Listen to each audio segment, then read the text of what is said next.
Hi everybody, I'm Paige Abbott with Sana Psychological. Thanks so much for joining me today. And just a quick reminder that watching videos and self-help work is a great complement to professional support, but it's not a substitute. So if you are struggling with any mental health or addiction symptoms, I would recommend that you consult with a healthcare provider in your area for proper assessment and treatment if needed. I was originally going to talk about workaholism today, but I thought that that topic seemed a little bit limited and may not catch the attention of people who actually needed to hear this video, whereas hopefully the topic of busyness does, because I think so many of us are caught in this trap of being busy and go, go, go, that it's really hard for us to slow down. And I know that in the past couple of months for myself, I've been building up my own practice. Plus, I was still working at another agency, and I found that I was just really, really busy. And I was noticing some interesting things. That one of them was when I wasn't working, I was kind of stressed out. And that really got me thinking about workaholism or doaholism or just being busy in general and what role that serves. And historically, I had always thought that being busy really just served the function of escape, distraction, and avoidance from self, which I still think can definitely be the case. So being busy and just doing things constantly is a great way to just not sit with who we are and to just not sit with ourselves. However, I think there are some other drivers that can propel people into doing or being busy. And one of them that kind of hit me, partially because I was starting to fall into that trap, is that the busyness really helps to reduce the fear. So for me, building up my own practice, it's scary, and I'm not sure if it's gonna be quote unquote successful, meaning if I'm gonna have people to work with and if I'm gonna have work to do. And that was scary for me. And so that's what was coming up for me, that in those moments where I wasn't working, the fear would come back, and the fear would come with these messages that you're not doing enough.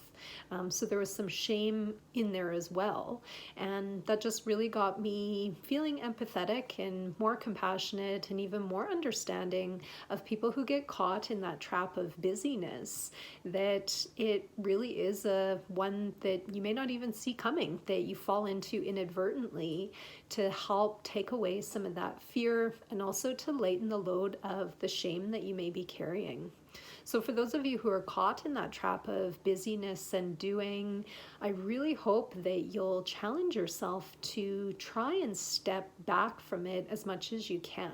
And what that might look like for you might be different from the person next to you. It may look like taking a 5-minute break during your busy day. It may look like starting to bring in a hobby, something that you enjoy. Right now, I actually have some cookies baking in the oven behind me because I really wanted to embrace a week of leisure for myself before I do step off into full-time private practice work.